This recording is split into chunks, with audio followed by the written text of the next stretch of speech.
দক্ষিণবঙ্গের আবহাওয়া বিশ্লেষণ। আজ দক্ষিণবঙ্গের আকাশে সকাল থেকেই মেঘের আনাগোনা।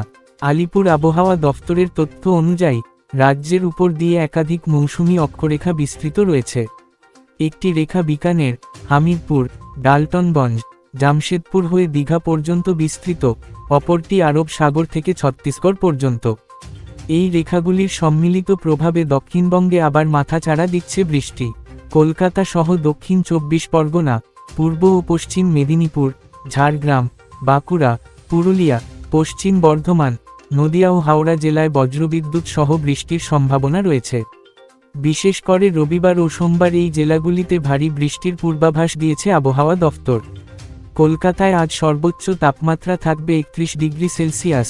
বাতাসে জলীয় বাষ্পের পরিমাণ বেশি থাকায় আর্দ্রতাজনিত অস্বস্তি থাকবে। শহরে ঘন্টায় 30 থেকে 40 কিলোমিটার বেগে ঝোড়ো হাওয়া বইতে পারে। দক্ষিণ 24 পরগনার উপকূলীয় অঞ্চলে সমুদ্রের ঢেউ স্বাভাবিকের তুলনায় কিছুটা বেশি হতে পারে। দীঘা, কাকদ্বীপ, নামখানা, সাগরদ্বীপে মৎস্যজীবীদের জন্য সতর্ক জারি করা হয়েছে, না হলেও অপ্রয়োজনীয় যাত্রা এড়াতে বলা হয়েছে। পূর্ব মেদিনীপুরে সকাল থেকেই হালকা বৃষ্টি শুরু হয়েছে, বিকেলের দিকে তা বাড়তে পারে। পশ্চিম মেদিনীপুরে আকাশ থাকবে মেঘলা এবং সন্ধ্যার দিকে বজ্রসহ বৃষ্টির সম্ভাবনা রয়েছে। ঝাড়গ্রাম ও বাঁকুড়ায় বিক্ষিপ্তভাবে বৃষ্টির সম্ভাবনা রয়েছে, তবে ভারী বর্ষণের পূর্বাভাস নেই। পুরুলিয়া ও পশ্চিম বর্ধমানে বজ্রবিদ্যুৎ সহ মাঝারি বৃষ্টির সম্ভাবনা রয়েছে। নদিয়া ও মুর্শিদাবাদে বিকেলের দিকে বৃষ্টির সম্ভাবনা প্রবল। এই মুহূর্তে বঙ্গোপসাগরে কোনো গভীর নিম্নচাপ নেই, তবে দুর্বল নিম্নচাপের প্রভাবে জলীয় বাষ্প প্রবাহিত হচ্ছে, যার ফলে বৃষ্টির অনুকূল পরিবেশ তৈরি হয়েছে। উত্তরবঙ্গের আবহাওয়া বিশ্লেষণ। উত্তরবঙ্গের আবহাওয়া আজ বেশ বৈচিত্র্যময়।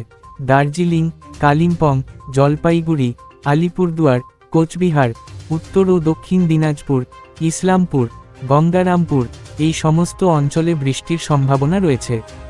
দার্জিলিং ও কালিম্পংয়ে সকাল থেকেই কুয়াশা ও মেঘলা আকাশ। আবহাওয়া দফায় দুপুরের পর থেকে মাঝারি থেকে ভারী বৃষ্টির সম্ভাবনা রয়েছে। জলপাইগুড়ি ও ডুয়ার্স অঞ্চলে বৃষ্টির সম্ভাবনা প্রবল। নদীগুলির জলস্তর বাড়তে পারে, ফলে নিচু এলাকায় জলজটের আশঙ্কা রয়েছে। আলিপুরদুয়ারে আকাশ থাকবে মেঘলা, সর্বনিম্ন তাপমাত্রা 25 ডিগ্রি সেলসিয়াস। বিকেলের দিকে বৃষ্টির সম্ভাবনা রয়েছে। কোচবিহারে আকাশ থাকবে পরিষ্কার, তবে সন্ধ্যার দিকে হালকা বৃষ্টির সম্ভাবনা উড়িয়ে দেওয়া যাচ্ছে না। উত্তর দিনাজপুরে ইসলামপুরে মেঘলা আকাশ ও হালকা বৃষ্টির সম্ভাবনা।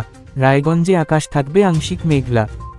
দক্ষিণ দিনাজপুরে গঙ্গারামপুরে আকাশ থাকবে পরিষ্কার, তবে বিকেলের দিকে হালকা বৃষ্টির সম্ভাবনা রয়েছে। পাহাড়ি অঞ্চলে ভূমিধসের আশঙ্কা থাকায় পর্যটকদের সতর্ক থাকতে বলা হয়েছে। বাংলাদেশের আবহাওয়া বিশ্লেষণ। বাংলাদেশে আজকের আবহাওয়া গরম ও আর্দ্র। ঢাকায় সকাল 6টা নাগাদ তাপমাত্রা ছিল 30.2 ডিগ্রি সেলসিয়াস, যা দুপুরে 35 ডিগ্রি পর্যন্ত পৌঁছাতে পারে। ঢাকা, নারায়ণগঞ্জ, গাজীপুর, টাঙ্গাইল, ময়মনসিংহ, কিশোরগঞ্জ এই অঞ্চলে হালকা থেকে মাঝারি বৃষ্টির সম্ভাবনা রয়েছে। চট্টগ্রাম ও কক্সবাজারে উপকূলীয় অঞ্চলে বৃষ্টির সম্ভাবনা প্রবল। সমুদ্রের ঢেউ স্বাভাবিকের তুলনায় বেশি হতে পারে, ফলে মাছ ধরার নৌকাগুলিকে সতর্ক থাকতে বলা হয়েছে। সিলেট অঞ্চলে সকাল থেকেই মেঘলা আকাশ, দুপুরের দিকে বজ্রসহ বৃষ্টির সম্ভাবনা রয়েছে। রাজশাহী ও খুলনায় তাপমাত্রা থাকবে তুলনামূলক বেশি, 36 থেকে 38 ডিগ্রি সেলসিয়াস। বিকেলের দিকে হালকা বৃষ্টির সম্ভাবনা রয়েছে। রংপুর ও দিনাজপুরে আকাশ থাকবে আংশিক মেঘলা, তবে সন্ধ্যার দিকে বৃষ্টির সম্ভাবনা দেখা যাচ্ছে।